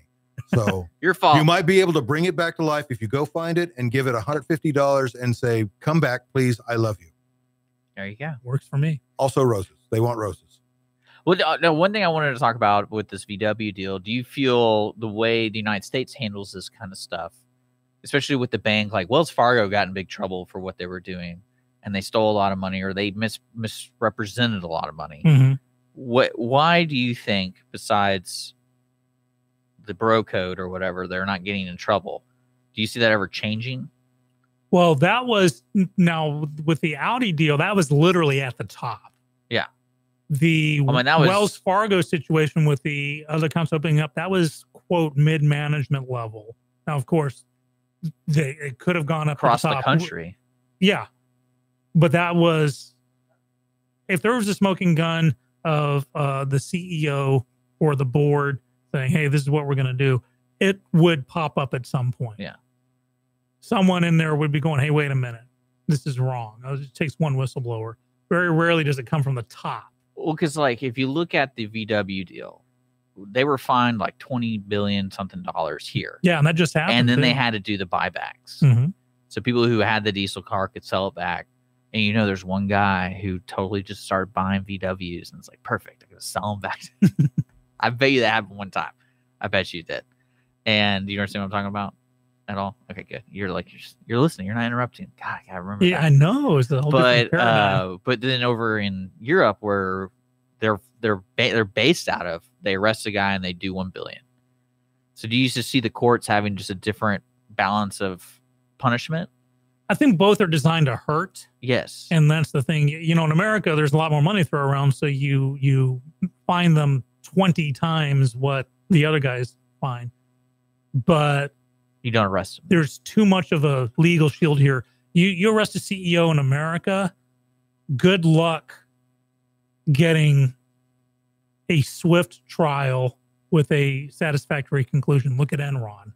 And everybody involved with it, how long it took, how many resources. People commit suicide over that. So. Well, and the American head of operations for VW, from what I gathered, he was as much caught like a deer in the headlights from the admission, because it was a German investigation that brought up the light that brought all the monkeying around to light. And so when the head office in Germany said, "Oh yeah, we've been pretty much pulling all those numbers out of our butt for the last 20 years," the American CEO, the American head of operations, was like, "Wait, what?" Because his name was on those was on, and he didn't know. And as far as I know, that's why he personally didn't get in trouble. That's why the company was fined, and the company had to buy back the cars. And I'm sorry, all those cars being bought back—that's a lot of money. Yeah. Well, that's what I was trying to understand, like the level of punishment, and this is a worldwide deal. Yeah. And I was like, all right, so from what I'm understanding, in Germany, you get arrested. One guy gets arrested, and you pay $1 billion a company. But over here, no one gets arrested, but you punish the company instead of the person. So I'm interested to see what comes to light of who that's actually involved. Was this one guy involved? And like the United States guy was like, "Oh, I have no idea what you're talking about. I was just following. This is what they told me to do, but I had no idea they had this little." It was a board decision. It was above his pay grade. Yeah. Now the difference between that and Wells Fargo, and Wells Fargo did what almost every business that wants to get away with something cheesy does.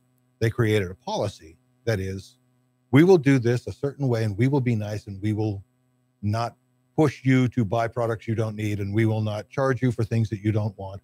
And then they put pressure on middle management to perform quotas. Yeah. I'm not seeing your service charges being what they need to be. And why can't you be more like Hackensack office? And you go, "Hey, how you guys?" "Well, we do this." And, and that's how it.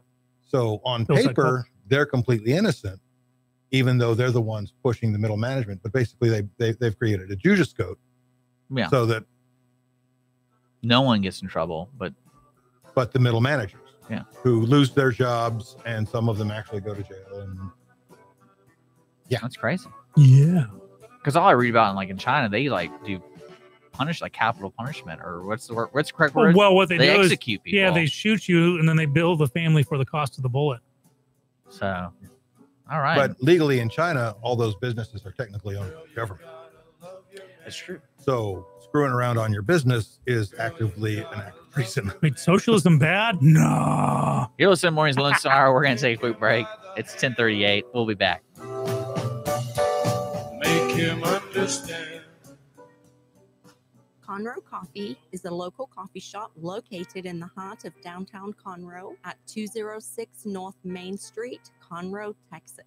Conroe Coffee serves breakfast, lunch, and dinner, along with other treats and coffee. For more information regarding store hours and delivery in downtown Conroe, Conroe Coffee is on Facebook or by telephone at 936-266-7632. We would like to thank Conroe Coffee for being a supporter of Lone Star Community Radio and our morning sponsor with Mornings with Lone Star.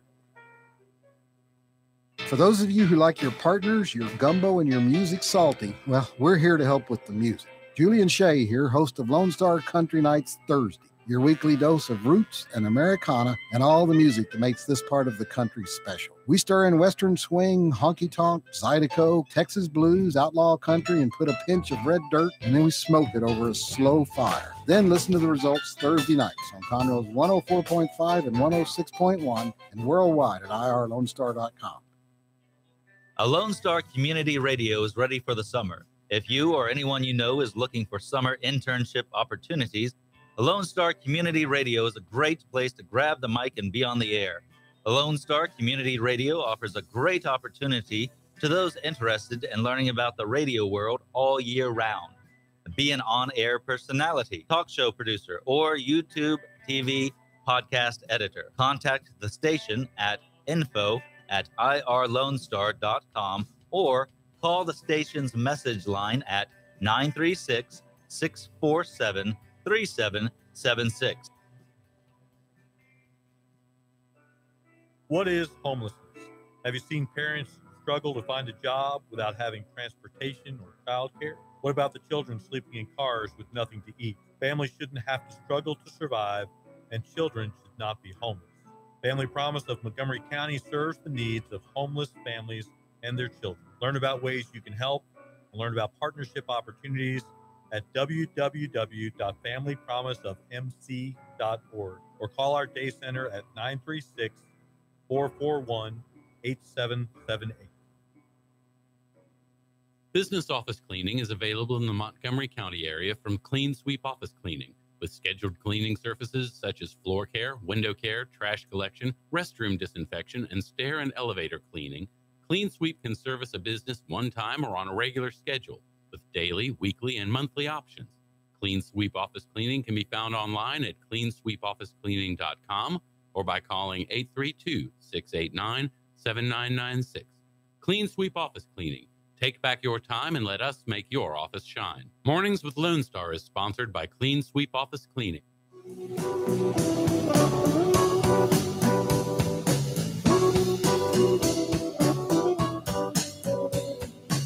Welcome back to our final segment on Mornings with Lone Star. It's that. I know. He did it. Thank you, Dick. 10:42 on the dot in the studio with That was Dick a better Skippy Linda Hamilton than yours. and Brett. You know, Linda Hamilton has a twin sister, an identical twin sister. Okay. Yes, she does, and they actually used her in. You know, it's this funny. movie. When I was watching Avatar, Holly's never seen it, and we saw it. I was like, oh, I haven't seen the movie since I saw it in theaters, and it's almost like a video game, like the plot. The plot is like the standard adventure video game where you take the hero who's new to the area, and then they go for the first hour of the video game. You learn how to use the buttons and like the way the world works. Here's how your prehensile tail can So help you're you saying the swing entire between movie the was trees. a 3-hour cutscene? Well, no, I'm talking about the plot of the game, of like the whole the thing that drove the plot was just like any video game. Like, oh, try out your new weapon. Oh, learn how to ride a horse, and now like you keep upgrading.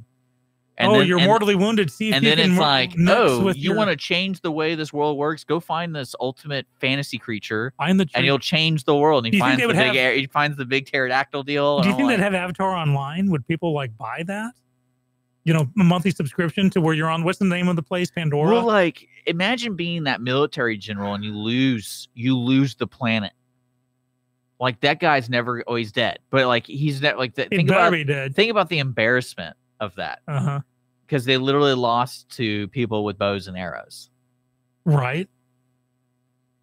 I'm So- sorry, I couldn't get my head around the idea of an online experience because you're talking about 40-year-old neckbeards playing Oh. sexy Smurfs, and That's the unfortunately, market. I can totally see it happening. That's the It's market. I'm telling you. Well, I mean, like, because Holly's like, I like that movie. I was like, well, then you'll like most video games because that's literally what you do in the like most adventure video games. You do exactly that plot of Avatar. So, like the last long form video game I played in a very long time, I'm finally unboxing all my old stuff. It was called Alan Wake. Yeah. And it was a horror one. And I loved it because I could see it as a movie, especially when it gets very surreal at the end. You can see it actually playing out that it would have been written as could have been written as a movie script. Yeah, don't play it. It's a good game and it's got great Oh, I cutscenes played and it. it's got a beautiful plot, but the gameplay is just awful. I played it. In fact, my daughter, who's usually scared of her own shadow, would actually go on YouTube and come out, Dad, okay, this is how you beat that part. She just got into it so much. As a video game, it's an excellent movie. Yeah. Yeah. But no, it's certainly no Dragon's Lair. Well, what's just funny to me is watching that, and I was like, and it made me think about they've already filmed. I think there's 4 of them that he's doing. James Cameron. He's doing at least 2 more, and they've already done filming. Like the main lady, Naturi, not whatever her name is, the character's name, the woman. She's already done with her filming. That's Zoe Saldana. Yeah, she's done. So I was like, okay, so because of course the long time is the putting it all together. But I go, where are they going to go with this? Because I haven't seen Avatar in a while, and I watched it again. And basically, this unobtainium or whatever is such a high value deal. They're just gonna come in and exterminate people. Like, I don't know, like, where do you go next? You know, they're gonna go Dune with it instead of the spice. It's this. Yeah, but they don't use that metal. On Dune, they don't use the spice themselves James either. Cameron doesn't have that much depth. James Cameron doesn't have Arthur C. Clarke's depth. He's not going to be able to pull. It's going to be like the old Hollywood thing. Yeah, we'll go Schindler's List 2. He finds another list. You know, that kind of thing. It just, well, because the first one, Avatar, is too much of, to me, it was too obvious as a like political thing to it. Oh yeah, you had your stereotypical bad guy, Fern Gully Smurfs. Yes. But what was most obvious was the dialogue. And I'm like, people aren't this one-sided. Like, I imagine, like, one guy... They are when you have a political statement in your movie. I know, but, like, I can see one guy being like that, but not everybody in the room. Because, like, to totally disregard Sigourney Weaver, like, that's just not going to happen. Especially with a highly politicized invasion of a planet. There's going to be reporters. There's going to be something, you know, talking about how people are treated. Especially when they blew up the tree. What if they mixed it with like Jurassic Park, where it's Jurassic Moon, where you go there and see the cute aliens? Yeah, that's what I'm saying. I don't know where they're gonna go with the sequels to this, because from the end of the Avatar, I've totally forgot the end. The ending is the planet. They're making the people leave the planet. Like, they're literally walking into the ships and all the. I'm telling you, it's just, yeah. I mean, yeah, so they use the spice, but not they only use like 1%. The other 99 goes out to the space pilots, because that's how they fold space. And you can tell from the look on Giovanni Ribisi's face that they're going to come back with a tactical nuke and drop it from orbit. Yeah, because they're going to learn that the metal isn't changed by nuclear bombs. So it's like, yeah, just nuke it, and then let's just blow up the planet and grab the floaty piece of metal. Well, they can't get the metal anyway because it's unobtainium. Cannot be obtained. It's in the name. I mean, come on. That's what I just don't understand. I was like, why make a sequel? I know it made a lot of money. I get that why there's a sequel, because they can still make some cash. But okay, now what came first, the movie or the plans for Avatar World? I don't know. I don't think James Cameron knew it was going to be that big of a success. Like, it was a huge movie. I think. Well, I don't know. I think he expected James Cameron. His ego is larger than even mine, so I think he kind of expected it was going to be something. It was mostly. Did you think he was? As far as I know, it was mostly just a way of showing off his 3D process. Yeah. And selling that, and not so much selling the movie. But you know what? Hey, if the movie's going to make $1 billion, let's go for it. I mean, he's good at doing sequels. Yeah, well, both with Terminator and Alien. So, but that's what I'm trying to figure out the plot, because the plot was so simple, and they're really, I mean, because they don't really use the metal, because like in Dune they used the spice as part of the culture of the people who were there. This could just be a longer version of Chekhov's rifle, where in the first movie they don't, but now that it's in play. Because I didn't really get why they used the metal in the first place. It was just like one of those objects that was rare. It wasn't really a metal. It was a high energy metal. It was more like uranium. Okay. In that it was used. They use it for power. It was used for space for it was so like high spice. energy thing that was used for space travel. They like spice. I'm telling you, they're going to go the Dune route on this one. No, spice was to keep the pilots stoned so that they could actually do hyper travel without going slaves? insane. Yeah, well, I'm saying, weren't they slaves basically? Yeah, those creatures. Well, they were human. They had been human to begin with, and the spice had turned them into those big worm things. Mm-hmm. Not the sandworms, the pilot things. Yeah. Man, those movies. That's gonna be a cool movie. They're redoing it. The Yeah, guy who did Blade Runner's doing it. Yet again. Read the books. I did. And I have a long time ago though. That was like 10 years ago. So probably I'll have a whole new perspective today. But that's one thing I liked about the books, because it was big enough to where all the information was relevant, most of it. Because there's some books today, like when Harry Potter came out, the first 3 are great because they're only like 300 pages, 200 pages, and then, but then when I guess I don't know what her deal was, but she's like, oh, maybe I can make more money by tripling the amount of pages, and then it got way too over. Like, I did not enjoy the fourth one. Any series of books, the books after the first 2 will always start getting bigger and bigger and bigger. Really? Yep. Did that happen to Lord of the Rings? Well, now that was literally, quote, a tale that grew in the telling. He started writing Lord of the Rings as a serial for his son Christopher, who was in the Royal Air Force at the time during World War II. Okay. And so he literally had no idea where it was going to go when he started writing it. the actual final, because remember what we have is the 3 books, Fellowship, Two Towers, is 6 not books, 3 volumes. Yeah, there were 3 volumes of 6 books. He wrote it as 6, and they were pretty equal. But the volumes that the publisher put them in, the 3 volumes, Fellowship, Two Towers, and Return of the King, were kind of lopsided, which is why they took all of his notes for the timeline and what happens to everyone and puts it at the end of the Return of the King to basically pad it out to fit the rest. Way too much. Too much information. But yeah, I don't know where they're gonna do Avatar. I just don't see it. I don't know. I'm excited to see it because it's like this is one of those things where you go, where are they going with this? See, I'm more interested in the live action Dumbo. Yeah? Yeah, I don't really remember the story of Dumbo, because if I remember it correctly, it's about a disfigured elephant who doesn't fit in, and he finds a place in the circus, and then he randomly can fly. Well, is that right? He's disfigured because he has giant ears. Yeah. Bigger than regular elephant ears, and he was born in the circus. And the circus is like the Flying Nun. The circus is where he didn't really fit in. Okay. And then he is taught to fly because they can make money from it. No, actually, he came up with that himself. His flying was basically the end of the movie, his final flight, because he chased all the other elephants away and chased the clowns away, and he was being kind of a jerk to them, but they were a jerk to him, so it's okay. So the movie teaches kids to fight back. That's the thing that's going to interest me. Is one of the pivotal moments of the movie is the crow scene. So he and his incredibly racist crow scene, you mean? The hilariously racist crow scene, the horribly racist crow scene. But the thing is, those crows are the ones who give him the ability to fly by giving him the magic feather. They're also the ones who teach him that being different isn't a bad thing, because these are guys who are on the outside of society. And these are the only people who can teach him that not being different isn't a bad thing, because they're on the outside of society. And I'm sorry, you're not going to listen to advice about being different from Bob, the football player, who's 9 feet tall and all the girls like him, and he's the captain of the football team. He's the president of the student council.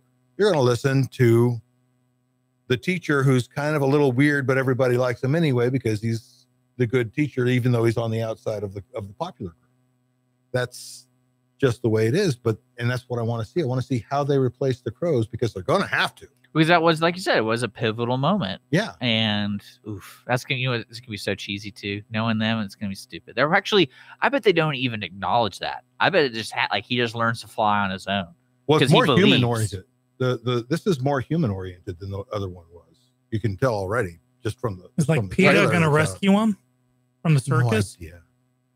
I don't know, but I also thought Colin Firth had a tiny arm, but he has no arm. That's what it was. Like in the trailer, you see everything. I'm like, is he have a tiny arm? And he doesn't. He has no. He's a nub. Aw.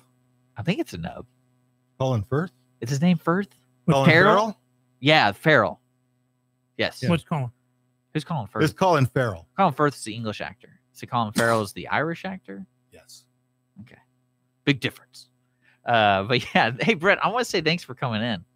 Yeah. Thank you for having me. Yeah, it was a lot of fun today. No, Learned a lot about you. So look at okay, now we got your facial shot there for recognition purposes. Now that you've got my voice in my face, you can have me all the time. Yeah, and we're gonna be needing that cup from you when you're done with it. Yeah. Yeah. And but yeah, we gotta be closing down today's show. And I want to say special thanks to the sponsors today with Conroe Coffee and Clean Sweep Office Cleaning. We love you guys. A lot of fun. And we'll be back tomorrow morning here on Mornings with Lone Star. And a special treat on Wednesday. Yes, Wednesday I won't be here, but Rick the Reluctant Cowboy will be engineering. Tomorrow at 10:30, we're going to have some folks in the studio. We're going to be talking about the George Springer 4th Annual Celebrity Bowl benefit happening here. And so we're going to be doing that. It's going to be fun. And outside that, have a good day, everybody. And you, stay dry. You're listening to Lone Star Community Radio, irlonestar.com, Montgomery County's community radio station. Coming up next is going to be a replay of the weekly business hour, but then Conroe Culture News will be all new. And then, of course, Nerd Thug Radio at 2 o'clock, and then Rick the Reluctant Cowboy coming in, and then Lone Star Country Nights. You're listening to Lone Star Community Radio. We'll see you later. His brain is squirming like a toad. You've seen the way I entertain a crowd. I used to pack 'em in from